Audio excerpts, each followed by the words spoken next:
Good day, I am Normi P. Flores from BE to A. Today, I will be going to discuss the scoring rubrics, which is holistic and analytic. So we are familiar from the word rubric and it is common for us since we encounter or use it in our schools. So what is a scoring rubric? A rubric is an assessment tool that displays criteria for different levels of quality against which student work can be evaluated. A rubric divides the assigned work into component parts and provides clear descriptions of the characteristics of the work associated with each component at varying levels of mastery. So we all know that a scoring rubric serves as a guide for us to know what we are going to do to accomplish our desired work, such as an activity, assignments, artworks, performances, and many more. So these are the parts of a rubric. First is the assignment description. It included in the syllabus or in Blackboard. Second is the criteria. It is a list of standards by which the assignment will be evaluated. Third, it's levels or scale. It is the terms used to describe various levels of performance. And last is descriptors. It describes the levels of performance related to each criterion. So, when to use a rubric? Rubrics can be used to evaluate various types of assignments. They are most widely used for subjective evaluations wherein a student's response does not lead to a correct or incorrect answer or multiple choice test. These types of assignments include writing assignments, research papers, lab assignments, oral presentations, and there are two types of rubrics, the holistic rubric and analytic rubric. Holistic rubric, it is a single criterion rubrics or one-dimensional used to assess participants' overall achievement on an activity or item based on predefined achievement levels.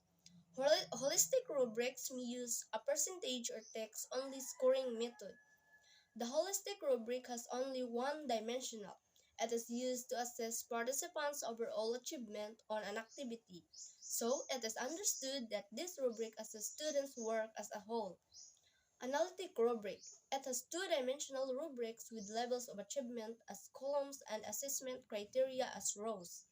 Allows you to assess participants' achievements based on multiple criteria using a single rubric. Analytic rubrics may use a points, custom points, or text-only scoring method.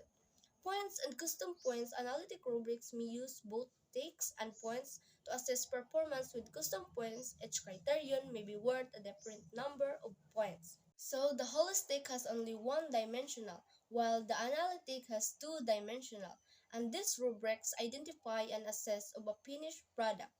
So we are now in the holistic versus analytic and their advantages and disadvantages. Holistic rubrics provide a single criterion score based on an activity overall impression of a student's performance on a task, while the analytic rubrics provide specific feedback along several dimensions. Under advantages is that a holistic rubric is quick scoring. It provides overview of a student achievement, while the analytic rubric is more detailed feedback, scoring more consistent across students and graders. Under disadvantages is that a holistic rubric does not provide detailed information, may be difficult to provide one overall score, while the analytic rubric is time-consuming to score. And we are now in the conclusion. This study demonstrates that holistic rubric and analytic rubrics are efficient tools for explaining task-specific checklist scores. Holistic rubric can better explain task-specific checklist scores compared to analytic rubrics. Furthermore, analytic rubrics are more reliable than holistic rubrics in that they check the key content rather than providing a holistic evaluation.